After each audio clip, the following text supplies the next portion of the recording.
Hello everyone, my name is Pixlriffs and welcome back to the Minecraft Survival Guide. I hope you're all having a good day. In today's episode, this is episode 100, which is always a big milestone for any season of the Minecraft Survival Guide, and so today, I'm going to do a little world tour for you folks. We're going to explore all of the stuff that we have built and a few of the places that we have been, and hopefully we're going to remind ourselves a little bit about what's in this world, because honestly, having played on Minecraft SOS up until the release of Minecraft 1.21, I might even have forgotten some of the features of this world that I loved messing with at the time. So I think we're going to start out with a little bit of a tour of this area that I'm calling my base. I sort of think of this as spawn, even though it isn't technically speaking my spawn point, because this is a base that doesn't really have a central theme. I'm not building around a specific build style, although as you will see in a second, there are a few points of comparison between these things, a few thematic things that I did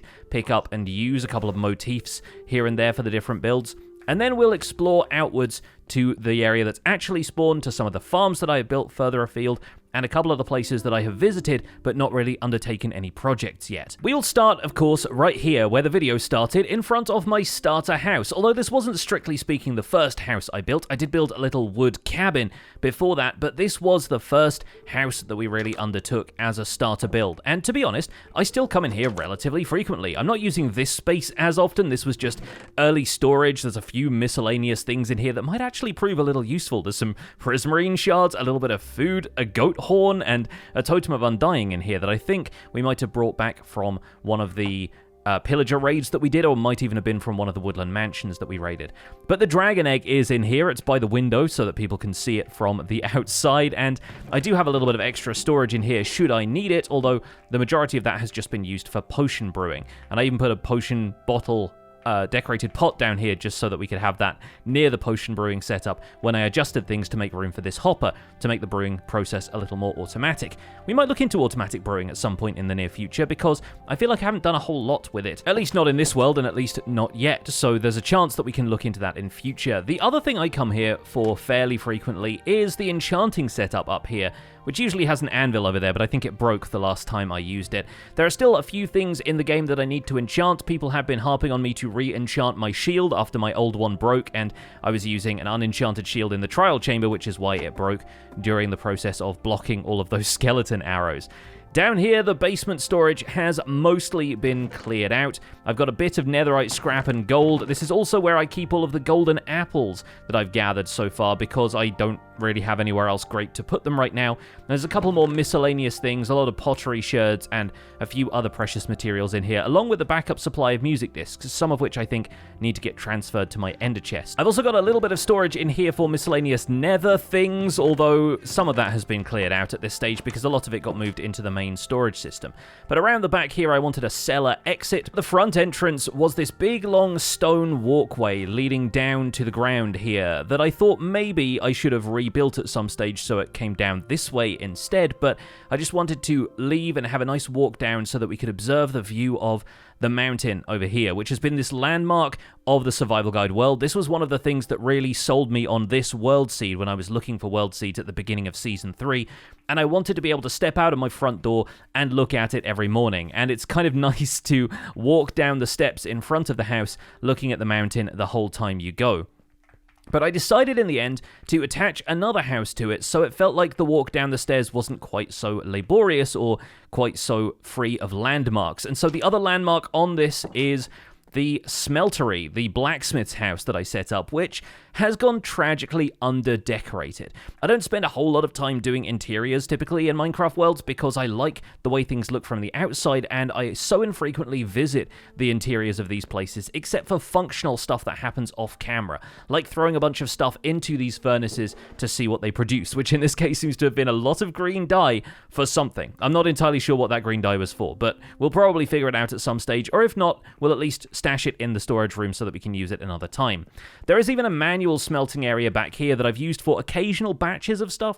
There's some smooth stone in here from a little while ago, I think because I was making some armor stands or something, and there might occasionally be food in the smokers. But this whole blacksmith's house concept came to me as a result of having done the starter house and thinking we probably need a few more houses in this settlement. I've used a few of the same motifs. The window shapes and the end gables for the roofs are kind of similar, but I had this notion of there being a working blacksmith space underneath this and a kind of forge in the corner here that was what made the chimney at the top smoke instead of it being the super smelter. The chimney up there actually smokes a little bit more when I'm smelting things, but I never ended up using this area for a whole lot. I sort of designed a couple of horse stables, horse stalls in here so that I could park a couple of the mounts that are still currently outside attached to a fence post over there.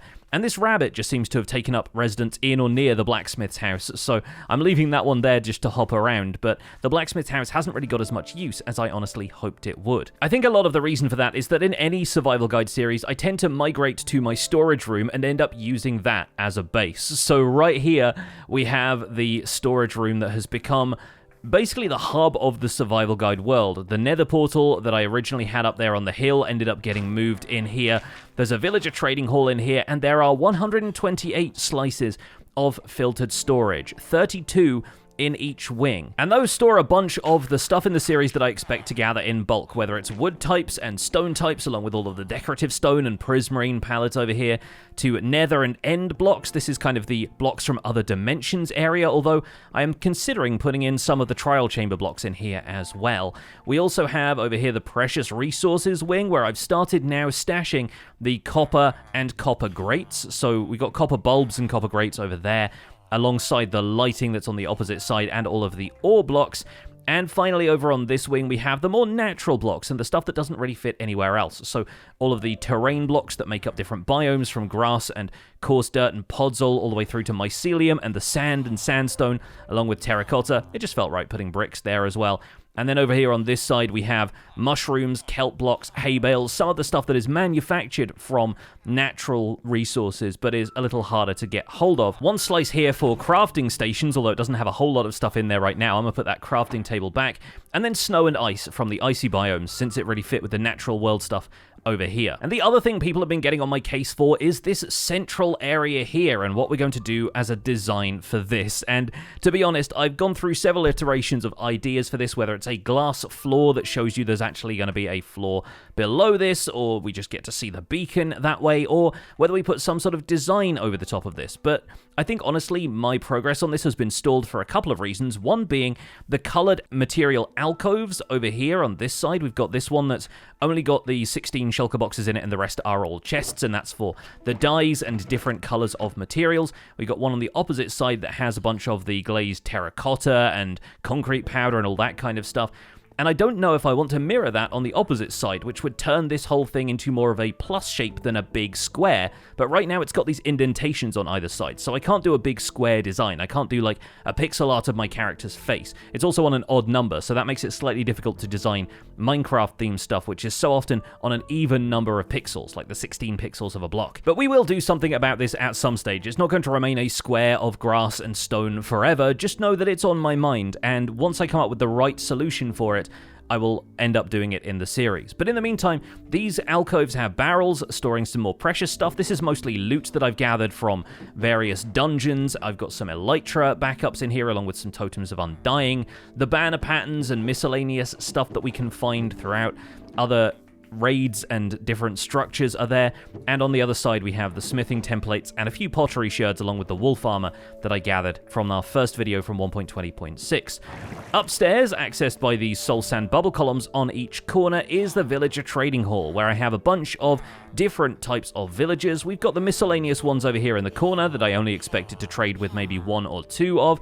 And then over here in the different alcoves, we have all of the specialized villagers that I wanted to trade with more frequently. We got the blacksmiths on each of the other three corners, and then each of the alcoves we have farmers, clerics, librarians, and stonemasons. Those are the ones that I feel like I'd trade with the most for specialist resources that aren't just farming emeralds from them. For example, the farmers are basically how I get all the food for the series, because mostly what I eat is golden carrots just because of the superior saturation value. But over here with the stonemasons, I'm trading stuff like dripstone and quartz from them because Those involve taking down a huge part of natural terrain, and quartz is a heck of a grind just to get a few building blocks out of. The librarians are actually still a work in progress, as some of them only have 1 or 2 book trades because I wanted to lock those in and wait to see what they had in future, and people got on my case for only picking an Unbreaking 1 librarian, but this guy with the Looting 3 trade now also sells me Unbreaking 2 for about the same price, so don't worry folks, we can get Unbreaking 3 very easily from that. At this point, the clerics over here are also my main source of redstone, so I kind of like having those around to trade with. But naturally, the way these worlds get set up, and often the source of a lot of the resources we're trading with those villagers, comes from setting up automated farms for stuff. And as you can see over here, we have this little farming corner on the hill. This section here, just recently retrofitted with a crafter, handles all of the melons and pumpkins, and as you can see, we do need to rework that crafter circuit after all, because it's occasionally been producing melon seeds for me. But the melons and pumpkins are produced using this observer-powered system that's just going to smush any of the pumpkins and melons as they grow and collect them all in a hopper minecart to be dropped off at this station over here. We have a sugarcane farm and a bamboo farm that is either manually powered with bone meal or just automatically grows and is harvested in the same way the sugarcane farm is. And this frequently overflows because, frankly, I make a lot of sugarcane just by being around here, and I don't use a whole lot of sugarcane because most often, if I want to travel long distance, I'm traveling via the nether. This cactus farm is another example of a farm that has definitely overproduced, hence the amount of green dye I was cooking in the smelter over there. And up here on the hill, we have the kelp farm, which is probably going to be my next target for automatically crafting its output. We get a lot of dried kelp from this, and right now I'm manually crafting all of this back into kelp blocks, and in some cases, feeding them back into the system so that they can continue to smelt more dried kelp. That can all be automated, and that's something I will probably end up doing in the not-too-distant future. And I'll be honest with you, I can't help myself but put a few more kelp blocks in the system now, just so everything's topped up. But if you're interested in taking a look at any of these farms, of course, their episodes are in the playlist. You can go back through the videos on my channel and find them. I'm not going to explain how each of them works, but they are there for you if you want them. We worked on a few paths around this area just to help it feel a little bit more alive and lived in, and I honestly think it's an underrated feature of settlements like this. When you set up a base, if you've got a bunch of unconnected buildings, connect them up with a path, and honestly, it'll all feel a lot more intentional. Just having lampposts and a few different textures in the ground really helps sell the feeling of this place all being super connected. And I'm walking right past the sniffer paddock, of course, but once again, the sniffer paddock always felt kind of temporary. They don't really have enough space in here, and I want to do something with them long term, but I haven't quite figured out what the perfect solution to that is and which area I'd like to put them out to pasture and have them gather seeds for me in their retirement. But entering this big brick building, I say brick, but part of it is block vomit, obviously, we have the factory, which I was thinking about holding off the interior decorations for until Minecraft 1.21 dropped, because around the time I started building this, we heard that there were going to be copper grates in the game. I thought those will be perfect for catwalks, let me use those once they arrive in the game, and now they're here. I feel like I need to start retrofitting the inside of this with some of those new blocks. We have a lava farm over here, powered by dripstone. We have a pointed dripstone farm over here, which I rarely harvest because I don't need the stuff all that often, but it's good to see that it's grown to its fullest scale. And over here we have the part I probably visit the most, which is the mud factory, which has an additional layer of dripstone drying everything so it turns into full blocks of clay. Opposite this, but without any kind of fixed abode really, we have the bee farm, which is providing a ton of honey for us. I recently went through and dug out all of the honey bottles from the chests and converted them into blocks to put them back in storage so that we can use those for flying machines and all sorts of redstone contraptions later. Also kind of isolated over here, we have the honeycomb farm, which is a completely separate design but works super well providing honeycomb, almost too well in fact, because I don't need this much honeycomb until now that we've acquired all of those copper blocks and I want to reapply some wax to some of the aged stages. Outside of my starter house here, I still have a little field of netherwarts that I've never really done a whole lot with, but we can look into automated netherwart farming in future. It's got a few interesting pitfalls that I think some of you folks will enjoy getting your teeth stuck into. And right here we have the hitching posts where our faithful mounts are hanging out grazing and the unfaithful mounts have just ended up going up the hill. There's a donkey right there and I believe one of the horses around here has a saddle on it, so that's probably the other horse that has wandered off since being parked up here.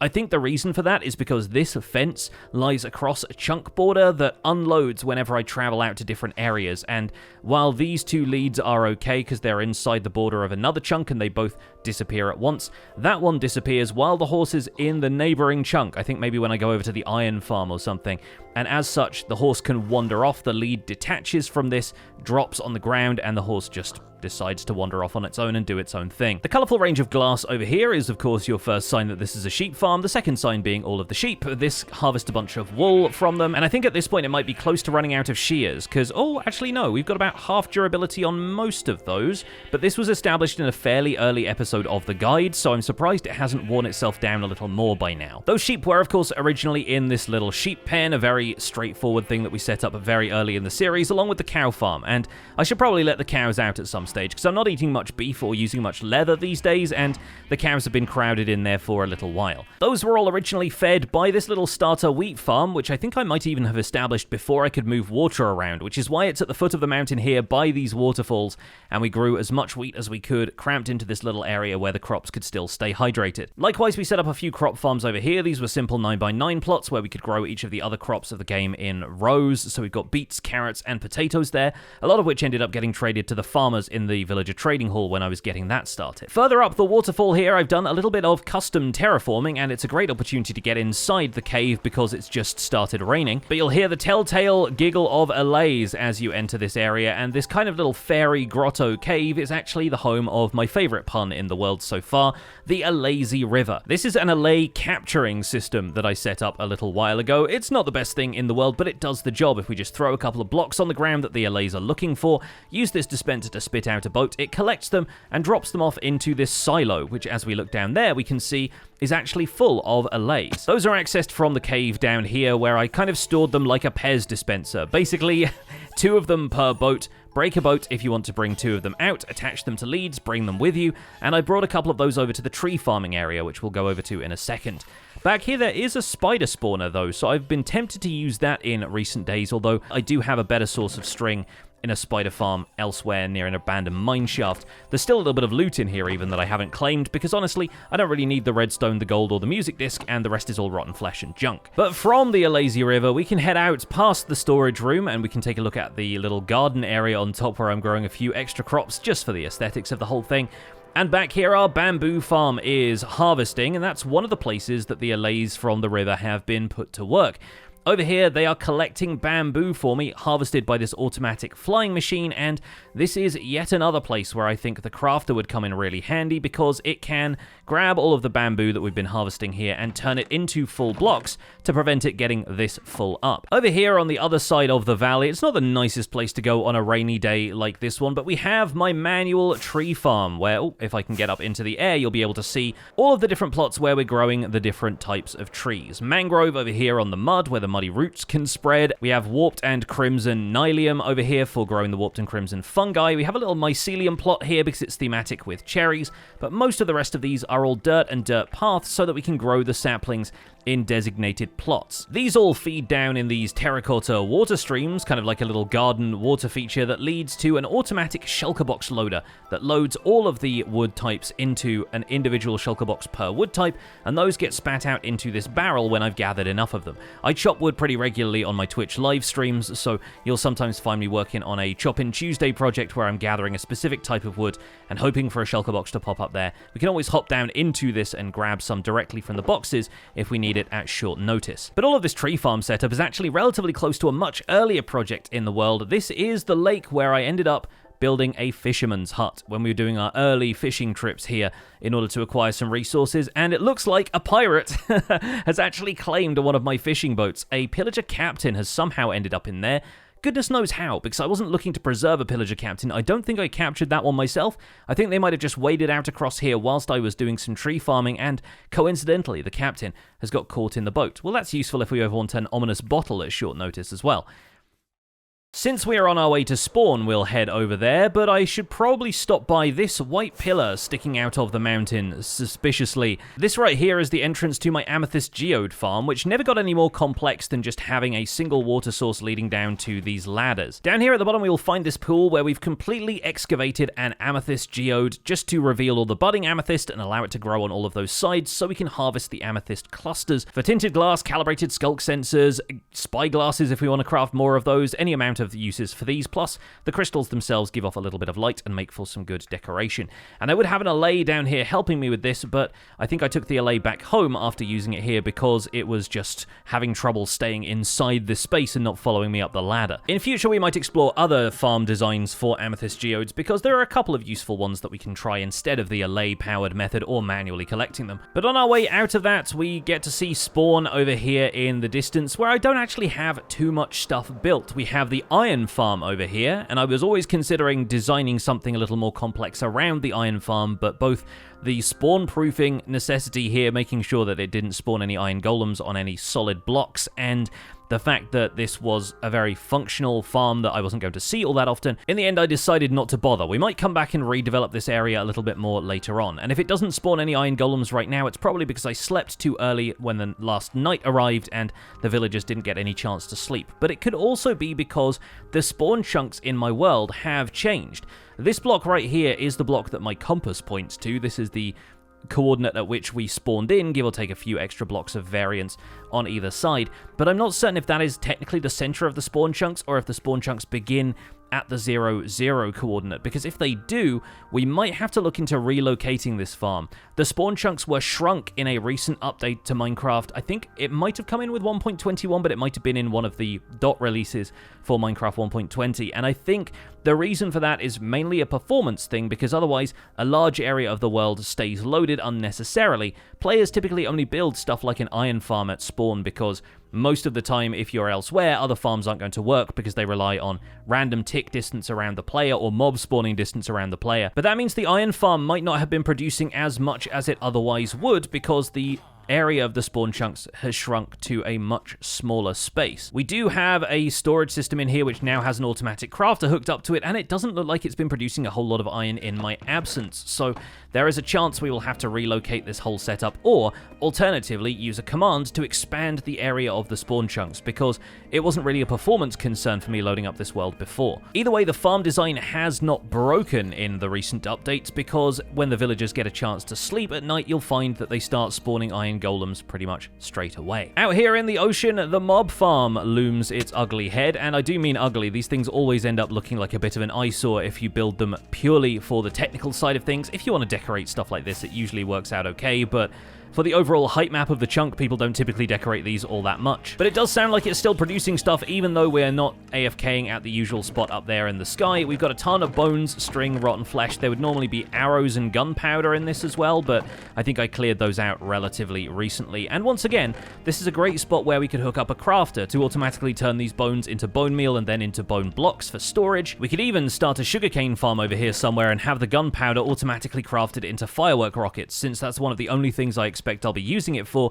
unless we want some TNT in bulk further down the line. To get back from spawn to our settlement, we are going to take a quick trip through the Nether, but the Nether doesn't have a huge amount of stuff to show for itself right now. I'm planning on doing a Nether hub sooner or later, but it's probably going to be later because I keep waffling back and forth on what design I actually want to imprint on the Nether, and right now it's just a series of Nether portals where I vaguely know which direction I should be headed. But the main reason we're going back to spawn is so I can show you one more project over here over the hill. That is the floating island shipwreck that was inspired by a Greg Fromenteau illustration I found on Instagram, and we ended up taking on this project as a bit of a test study in whether or not we could turn some concept art into something that looked good in Minecraft. I haven't finished the sails on this thing yet. I still haven't found the time to do that because other projects keep diverting my attention, but I have a few shulkers of supplies up here on the deck of the boat, which will probably pop into view once we get a little closer, and that includes all of the white wool I want to use to trim the sails in here. It doesn't have an interior of any kind either, but the exterior, with the exception of the sails, is more or less finished, and I'm still really happy with how this came out. One little trick though, and I know it's a meme when it comes to this Minecraft stuff, but I still haven't finished the back. There is a section here which doesn't really have any of the custom terrain built up around it. As you can see, I've done a bunch of detailed work over here, and I really like the way this looks. haven't quite found the time to get it in here either. But I think at some point we'll come back, we'll do the sails, we'll finish this last bit of terrain, and it will be called complete. But once again, I suspected I would end up doing this because most of the time I'm only looking at it from this side where my base is. And honestly, from this angle, I think it looks pretty good, even though from the top down, you can see a few flat areas of grass that could use a little detail. If we step back into the nether and dodge all of the piglins who seem to be waiting for me every time I roam into here, we'll hop through this portal and we'll briefly check out something that's near and kind of underneath the iron farm. And that's the skeleton spawner. This was one of our first mob spawner projects that we worked on in the series. We recently came back here and added a crafter mechanism into this. The dispenser here sorts the armor from the bows by dispensing the armor directly onto a bunch of armor stands that are stashed over there, and then the bows are put through a crafter which is actually hidden behind here and automatically turned into dispensers so that the bows can be put to use in redstone contraptions elsewhere. And of course we got storage for bones and arrows in here in case we need them from this spawner farm. I still love the design of Derpcrafter's mob softener even now. It's such an effective mob farm at doing what it does, so I'm really happy about having one of these in the world, even if we don't come here all that often anymore. Now back here in the nether, if we follow these pillars of cobblestone out in this direction and once again skip past some of the angry pigmen, we find ourselves coming to this nether portal, which should lead us out to the Guardian farm. This was a much more recent technical project and currently seems to be flooded with zombie pigmen who I presume have been piglins at one point or another that came through this portal. So I was going to take care of a few of those with my smite axe, but then I remembered this is a perfect opportunity to do some smashing with the mace. It is a little bit more difficult when they're underneath an overhang like that. Well, one of them just escaped back through to the nether, so it looks like he's safe for now. And this one was definitely a piglin beforehand. You can tell because it's a zombie piglin, but he's holding a crossbow like he doesn't really know how to use it. Well, we're just going to tap him with a smite axe, since right now he has the high ground. But the thing I'm ignoring, because these piglins are catching my attention, is the fact that we have some guardians spawning all around us in this double tank guardian farm, which if we hop down here through this little prismarine gateway, we have a guardian farm right here where we can come up and attack a bunch of guardians all at once and get hold of some really nice XP and a decent amount of prismarine drops. Obviously, a lot of those are going straight into my inventory, but they could go straight into this row of chests instead, where they're auto-sorted into the different categories. And once again, I think we need to bring a crafter here at some stage so we can craft these automatically into prismarine blocks, probably also sea lanterns, and maybe even consider setting up a squid farm somewhere that will provide us with enough ink that we can make dark prismarine here too. This whole thing used to be an ocean monument, hence the pillars, hence the prismarine floor around here, and I really want to do something more with this in future. Finding the time for decorative projects in the survival guide is one of the things that I struggle with a lot, as you can probably tell. It's sort of the theme of this tour, but we will get back to this at some stage, I'm sure, and for now we have a double beacon here giving us resistance, regeneration, and strength to help a little bit with the process of farming guardians. But this was probably the best XP farm I had in the world until we went to the end and set up the Enderman farm. I'm going to set my spawn here actually so that we can return here after we've been to the end, because it's going to be a fairly quick trip. I have not done a huge amount with the end dimension yet.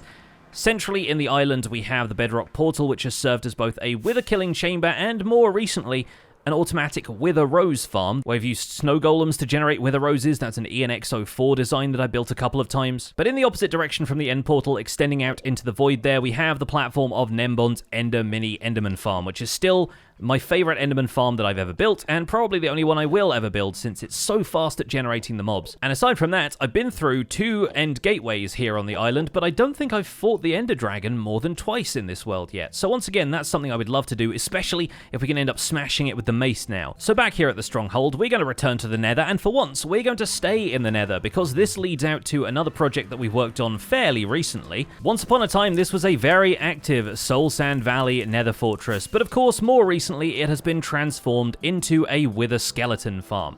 The piglins at the center here draw the wither skeletons in, and they end up falling down into a mechanism where we can kill them nice and easily. That's a great way to farm wither skeleton skulls, and we've acquired a decent amount of them from this, obviously avoiding getting attacked by ghasts in the process. And sooner or later, I think this thing is going to be due for a redesign, mostly because we would need to protect the piglins on the inside from any ghast interference that I happen to invoke, but also because, unfortunately, both the piglins on the lower platform seem to have perished. I think they got killed by wither skeletons either dropping from above, or some that were able to jump and attack the piglins even though they are raised up a little higher, thanks to the fact that mobs, after a certain update, could now attack for the full height of their hitbox, but we have still acquired 22 with the skeleton skulls since this farm was set up. So honestly, I think it's not working too badly. It could just be a lot better. Maybe at some point we'll simplify the design, but if we take a look at it from the top here, it's pretty clear that, yep, there is no piglin in that second minecart. On our way back to the central area, we might as well stop by this nether portal. This doesn't lead out to anything too huge, but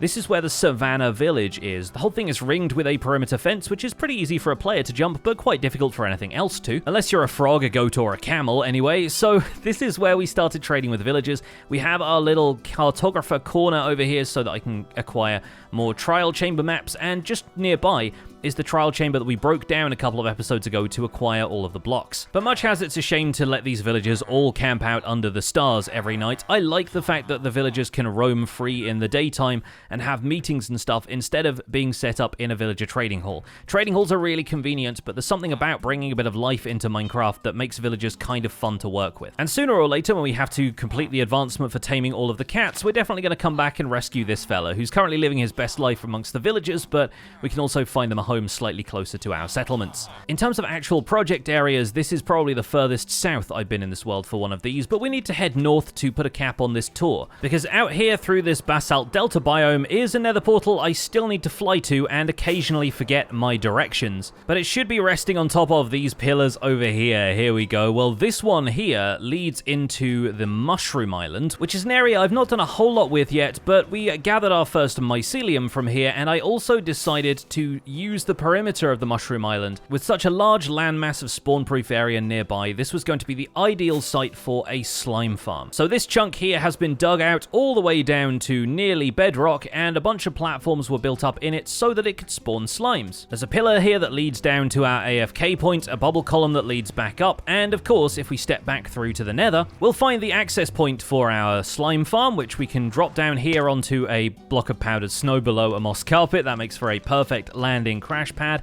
And over here, if we open this up, you'll see that a few slimes probably even generated while we were there, because I'm fairly certain I cleared this out last time I came here. The slimes all hop into nether portals, goaded into them by iron golems, and then they die on campfires here in the nether, but this all has to be built very close to the floor of the nether because of how low the chunk is in the overworld. And for some reason, I always have an easier time finding my way back to spawn from this than I do finding my way there. There's just something about the formation of these basalt deltas that feels more familiar on the trip home. But we should probably take one more flight in the overworld for the final stop of the tour, because that kind of brings us full circle to where we are now. And also reminds me I should probably build a portal out here because I have not done so yet. This savanna biome, or at least the mountains contained within it, were home to probably one of the more methodical projects we've taken on in the survival guide so far. And as the clouds clear from above it, you'll remember that this was the project where we dug out an entire chunk of a mountain biome from basically as high as it would go all the way down to bedrock to take a look at ore distribution and see what materials we were able to gather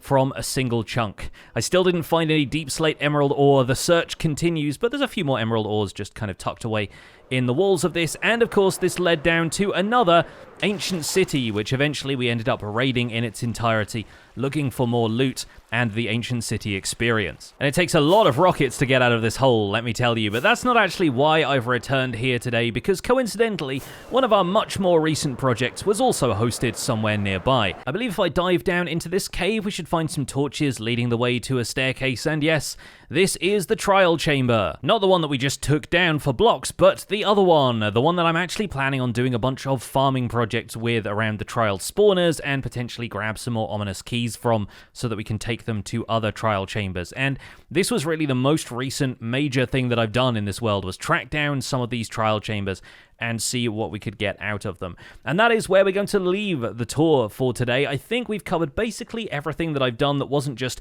going out to a structure, looting it, and then running away again. But if you can think of anything in this series that was a highlight for you that you haven't seen on this tour, then please do share it in the comments, because it's always really interesting to see what my viewers pick up on that I don't won't always remember once I've been in this world for a little while. But that's going to be it from me, folks. Thank you so much for watching Season 3 of the Minecraft Survival Guide so far. You are truly what makes these seasons special, and Season 3 is going to continue, hopefully even into future updates. I'm really looking forward to seeing what is next for Minecraft, but for now, we have a lot more fun stuff we can do. Stick around for episode 101, where I'll be answering 101 questions about Minecraft posed on my YouTube community page. Thank you so much for watching. My name has been Pixlriffs. Don't forget to leave a like on this video if you enjoyed it, subscribe if you want to see more, and I'll see you folks soon. Take care.